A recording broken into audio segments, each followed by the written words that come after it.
Hi, I'm Madison, and I'm here at the BubbleUp headquarters in Houston, Texas with Ninette. Hi, Ninette, welcome. Hello. I'm so excited to pick your brain about being with BubbleUp for over 10 years, how you've seen the industry change, being a woman in the industry, and everything in between. So let's jump in. Sounds wonderful. I'm excited to see what we get into today. All right. So when people hear your title, which is Chief Information Officer, it sounds really technical. Maybe you can explain for us what you do in your own words.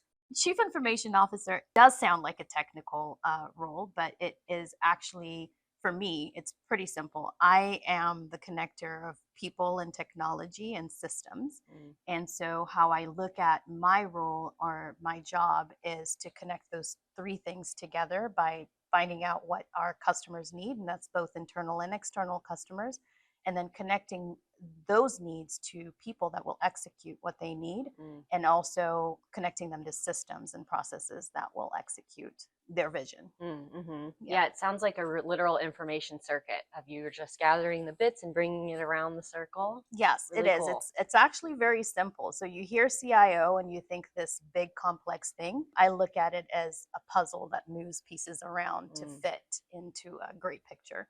nice. Yeah. So important. Yeah. Yeah, great. Well, you've been with Bubble Up for over 10 years, and I know you've seen the company evolve a lot over the Mhm. years. So, what's the most exciting or meaningful change that you've seen take place with Bubble Up? I have been with BubbleUp for 10 years.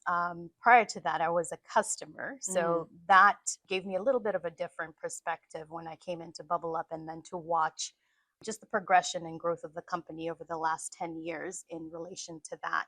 Each client or customer that we onboard at BubbleUp goes through the same cycle of where they select us as a vendor and expect us to deliver a product or a system for them or solve a problem for them. What's really, really cool is with each of those customers that we onboard, we end up becoming more than a vendor and becoming more of a partner. mm, So that has been the really cool thing for me to see with each cycle. mhm, And I see it now more and more that BubbleUp is being considered as a partner to our customers mhm, more than just a vendor. So it's a really cool transition. It's a great space. I think we fit into that space really well, mhm. and it's something that I'm really proud of because it really shows that the team here is really plugged into what we're doing and finding these solutions for our customers. Nice. I love Yeah, that customer to employee pipeline. So you can really see both sides of the coin. That probably exactly. helps a lot. It Yeah. does. It does. It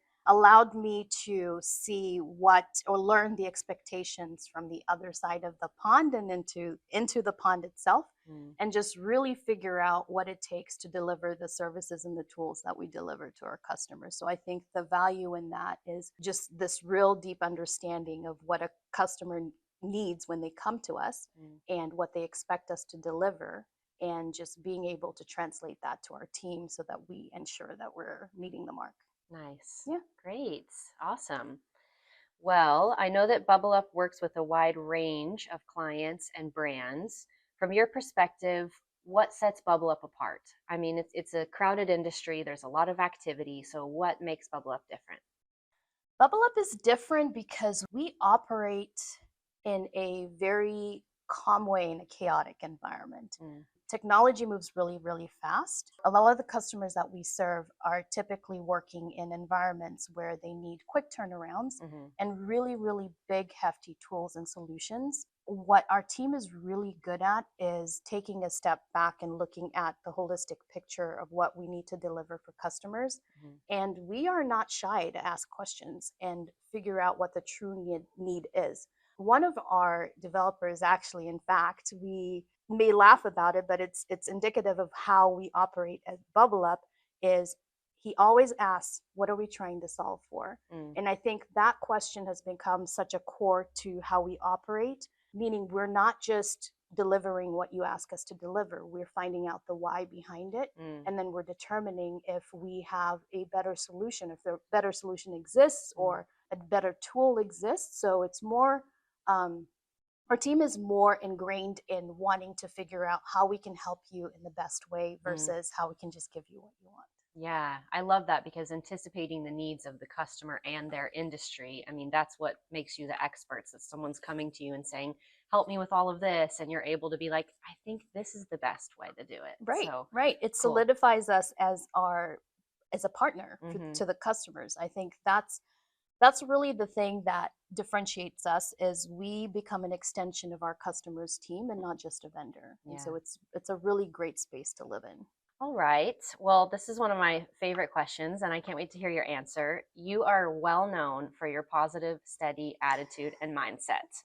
So, what I want to know is how do you maintain that through challenges when there's a big rush at work? What is your secret for staying so positive? Maintaining steady and being even keeled and positive is it's a choice. Hmm. You make this choice at every moment, at every day.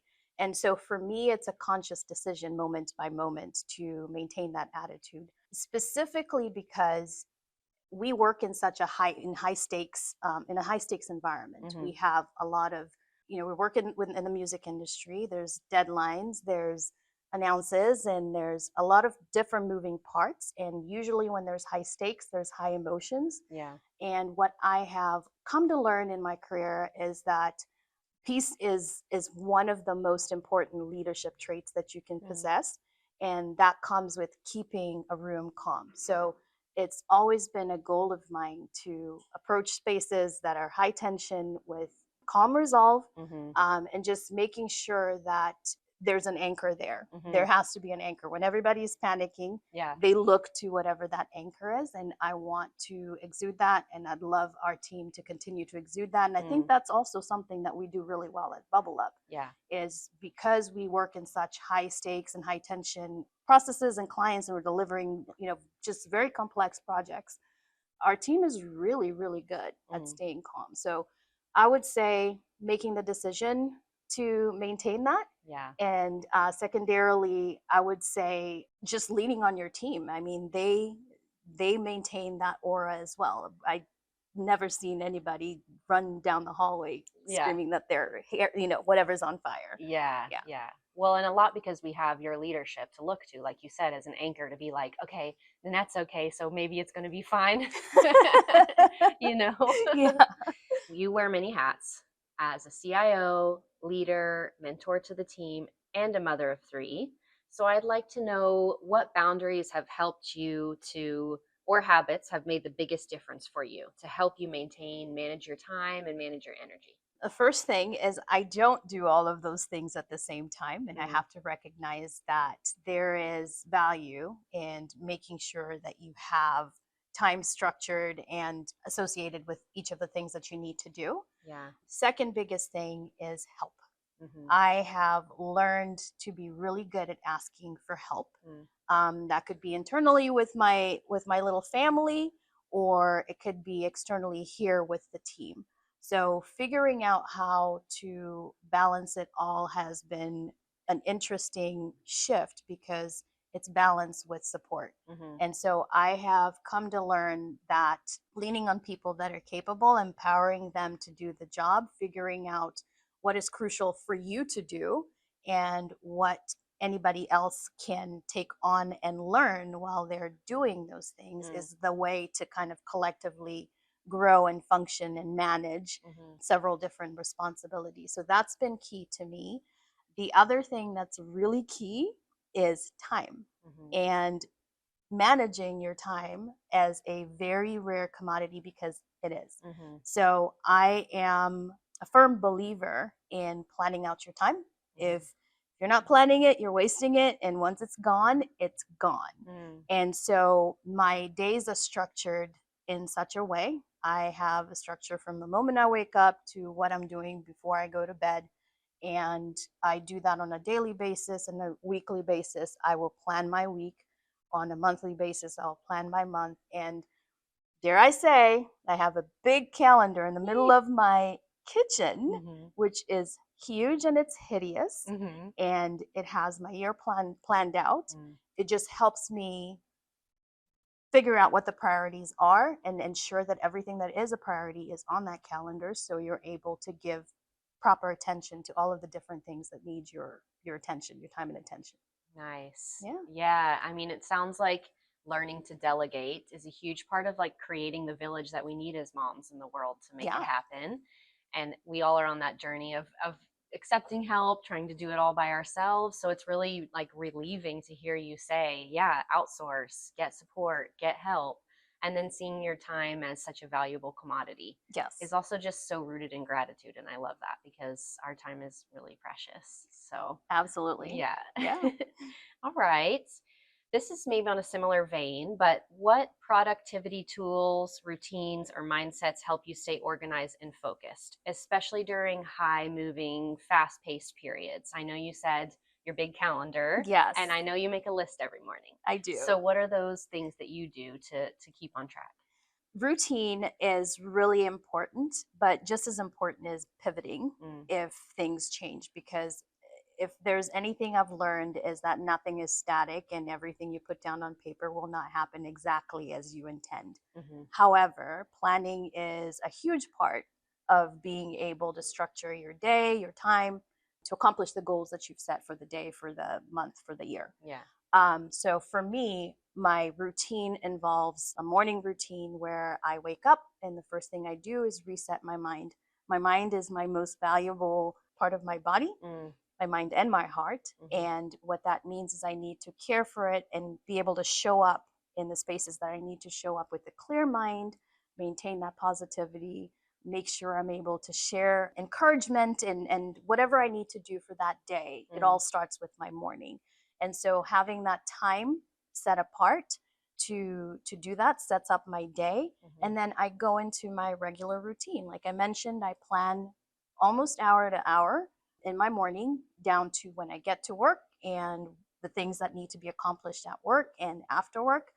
And so routine has helped me reconcile and figure out the things that need to get done and also move the needle. mm, One of my top reads is a book called Atomic Habits, mm, and it's really solidified my need for routine because routine helps me tackle things in micro doses, yeah. but those micro doses end up being this huge thing. So Mm, the more we're paying attention to the little things that we're doing on a daily mm, basis, they compound and they become, what we needed to do. And so routine is key for me. Of course, we talked about my big calendar. mhm, I live by that thing. My kids initially hated it. mhm, It is, again, I mentioned hideous. It mhm, is not pretty, but it outlines a lot of what I need to do in a color coded format. mm, And the reason I like the physicality of an actual calendar is it allows you to see what you're spending your most time on. So mm, if you associated a color with family and a different color with mm. growth and Interesting. learning and education, you can see how much you're committing as far as the time that you have in your year Mhm, to those things and how much you're not. So mm, it's really great mirror to tell nice. how you're planning to move important pieces of your life ahead. Mhm. Nice. Yeah. I mean, I like the fact that it's handwritten because so many of our things are in our computer, but it's actually manipulatable. You can play with it. You can Right. move it around. It's concrete and physical. Yeah, So I love that. Yeah. Thanks for sharing. I feel like too sometimes routine it sounds limiting, but actually it's expansive because then within those pockets you can really like do your best exactly. instead of kind of wondering what you're up to for a few hours. Exactly. Each one of those hours becomes so valuable. It does. So, And there's nothing like a checked list. yeah, So you're like, did it. I want a picture of the calendar for sure. I will send that to you. Looking ahead, how do you see the industry evolving, especially with the rise of AI, and how is BubbleUp preparing for what's next? AI is definitely here. It's not coming. It's no longer coming. It's here. Mm-hmm. The really cool thing that I've seen at Bubble Up is we have embraced it. And not just embraced it, but embraced it with safety in mind and with processes in mind and finding the right tools. So it's similar to any other technology where we have to figure it out. We have to find out what works, what doesn't work, and then lean in. So, from an implementation perspective, I think BubbleUp is on a great path. We are doing projects already associated with AI and helping our customers solve problems using artificial intelligence on a daily basis now, and it's really cool to see. Artificial intelligence is one of those things that's going to help us with productivity. Me in particular, Mm, I have found tools that are just exponential. They do what I used to do exponentially faster. Mm. However, it still does take the brain power of the user to figure out how to properly and correctly use this tool to effectively get the results that you want, and then also to audit whatever it puts out to ensure that it's accurate for the situation that you're in. So, will AI replace our position, our job? No. Will it enhance it? I believe 100 times it would. Mm. And so I'm really excited to see how BubbleUp evolves over the next year. We're already playing in it and, building really cool things in it. Mm-hmm. And this coming year is probably going to be an exponential growth. You'll see exponential growth in our AI projects and what we're releasing into the ecosystem. Yeah, Yeah. awesome. And I love BubbleUp's kind of policy around it, which has been we don't need to just embrace it, we need to actually be the authority on it. Yes. And I love that because, and one of the things you came back from your conference with was schedule in playtime to just mess around in these apps and these programs Yep. during your work week. And I've kind of adopted that as well and been playing around in there, and I've been able to make so much cool stuff. So I appreciate that tip. And I'm excited as well to be part of a company that's like, let's go. It's here, and we need to be able to advise our customers on how to best use it. Yeah. So really exciting stuff. Well, For it's sure. good to hear that you implemented that. Yeah. That's part of those routines I was Yeah. talking about. So much fun. Yeah. Well, thank you, Ninette. I'm really honored to have gotten to sit and chat with you. So I look forward to seeing where BubbleUp goes next. Thank you, Madison. It's been great.